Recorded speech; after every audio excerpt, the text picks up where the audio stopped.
Oh, didn't see you there. What's going on, everybody? It's been a while since Brian and I have last posted a reaction or a discussion on horror movies. And I figured today was going to be the day where I just randomly started. Um, I just randomly decided that I wanted to go to the movies and see the new Scream movie. Mind you, I had no idea that the movie was out already.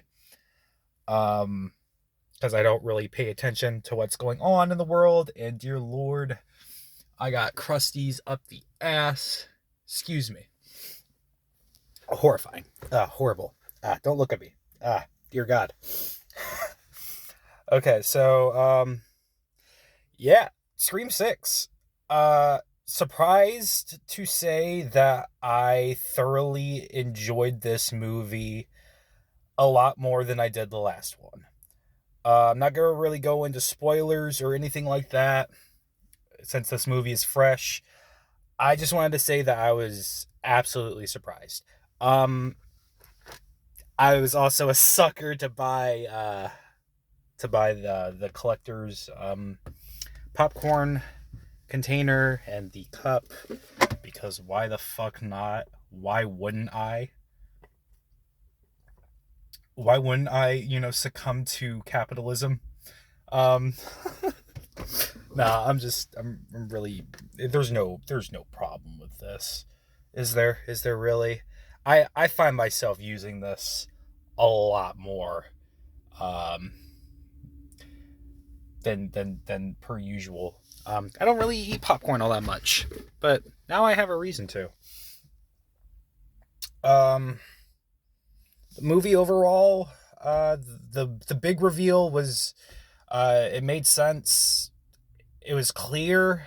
If you're not as dense as I am, I feel like I'm a pretty dense person, but I kind of like to go into movies without trying to piece the puzzles together to figure out who's who. I kind of like to just enjoy the ride, go with the flow, um, because I overthink everything, and then I kind of get bummed out when either if I figure it out or if I'm completely wrong, and I'm like, wow, whatever. Anyways, I don't want to prattle on. Um, since this was my first viewing, I can't necessarily say that there were any noticeable kills that really caught my eye, except for maybe like one or two. Uh, One of them gave me quite a chuckle. Uh, just from the way that it was acted and stuff, and there was some laughter here and there um, throughout. I you know what? There were some funny moments. There were some actual fucking funny moments in this movie where everybody was just laughing, like when Samantha Carpenter, I believe that's her name. I can't remember the actress's name. I'm horrible with names, unless you're very mainstream. She hangs up on Ghostface. No, that's not Samantha. It's okay. Courtney Cox. Um, Gail. Why? Why did I do that? Gail Weathers. She hangs up the phone on Ghostface, and she's like, can you hold on a second? And he's like, what? And she just hangs up, and that's literally the most funniest shit ever. I laughed pretty hard at that scene. Honestly.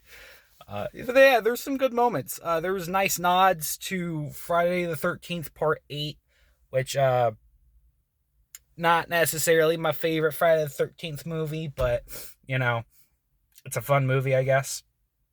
But there was a moment where one of these characters was watching Friday the 13th Part 8 on the TV. I'm like, oh, that's pretty cool.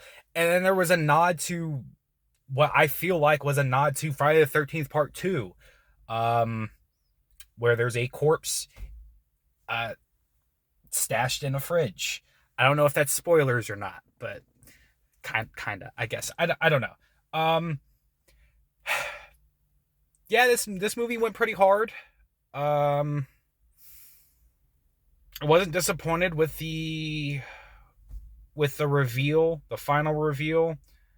Although it is, I feel like it is pretty like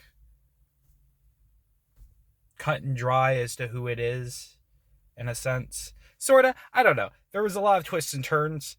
Um, I enjoyed it.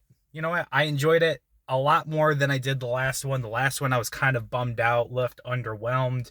Um, and also my favorite one of my favorite characters dies in that movie. So, uh, granted, this was a nice fresh start, taking place in the Big Apple, the big city, New York. And I'm okay with that, honestly. Surprised to say. I was kind of rolling my eyes at the notion of them moving to New York, but that kind of makes sense. They reference New York. Gale and Dewey reference New York in the past movie, so it kind of makes sense for them to for the new age to kind of go out and venture, move on from Woodsboro, because why the fuck would you want to stay in Woodsboro? It's like there's something in the goddamn water. These past, 5 previous movies. How many times are we gonna go through this bullshit until we have to nuke Woodsboro? It's becoming like the murder capital of the world. Um, to the point where you have to get the military involved. That's how I feel about the notion. Clearly, there's something in the water in Woodsboro that's causing people to go fucking psycho. Um, but yeah, New York, perfect place. I like the setting. I liked. This movie was enjoyable. If you're a fan of of Scream, if you're a fan of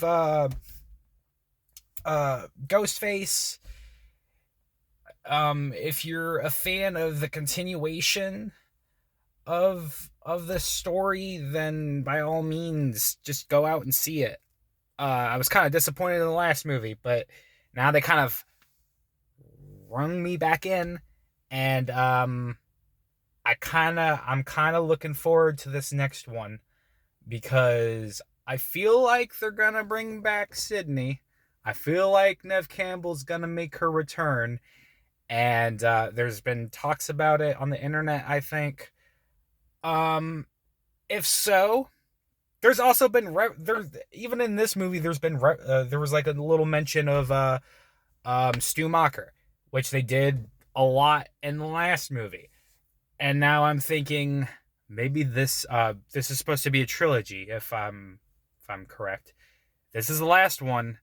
This upcoming next movie, if that's the last one, then that means hopefully Stu makes a return, because I just that shit needs to happen. I don't care who says, "Oh, he died." They're teasing us. They keep teasing us. They're like, "Oh, he could still be alive." You never know. I feel like Stu could have took a fucking really old TV to the head, even though those things are really fucking heavy. Um, but in saying that, um, those uh after the big final finale with the big reveal and then they kill the characters, um, the people who are revealed to be Ghostface, they kill the killers. Yes. Um, they result in all sorts of injuries and stuff, like talking about the last movie and everything. It makes no sense to me when somebody gets stabbed and then they're just like standing there all willy-nilly, and it kind of like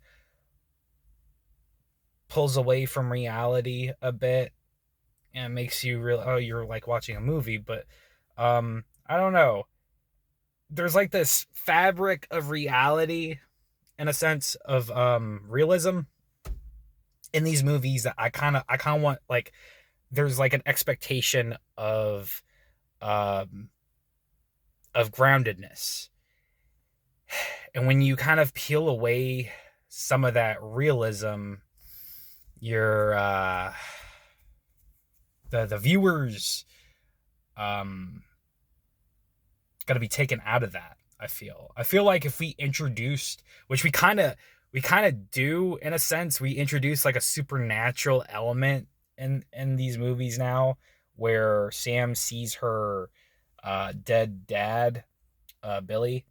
It's not supernatural to say the least. It's a delusion. She's clearly like not really all there, but there's that like force ghost element to it. And it's kind of like, yeah, that's cool and all. And I like seeing Billy Loomis again. I like seeing that actor reprise his role. At the same time, it's kind of like, what?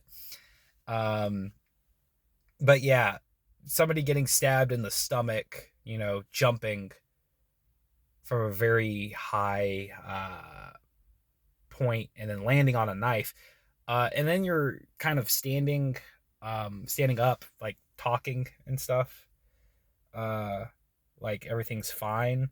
I don't know. It takes me out of it a bit, but other, you know, that's just me complaining. Anyways, I'm gonna get out of the parking lot of the theater and stop talking to the phone, stop talking to you guys, and make my way back home and hopefully post this. If I don't get cold feet, I don't know. But yeah, that's my little update on things. Saw the new Scream movie. Think about seeing Cocaine Bear maybe next week, if it's still out. I don't know. And other than that, all you horror movie lovers out there, keep it killer. Stay classy. And yeah, I'll see you guys in the next one.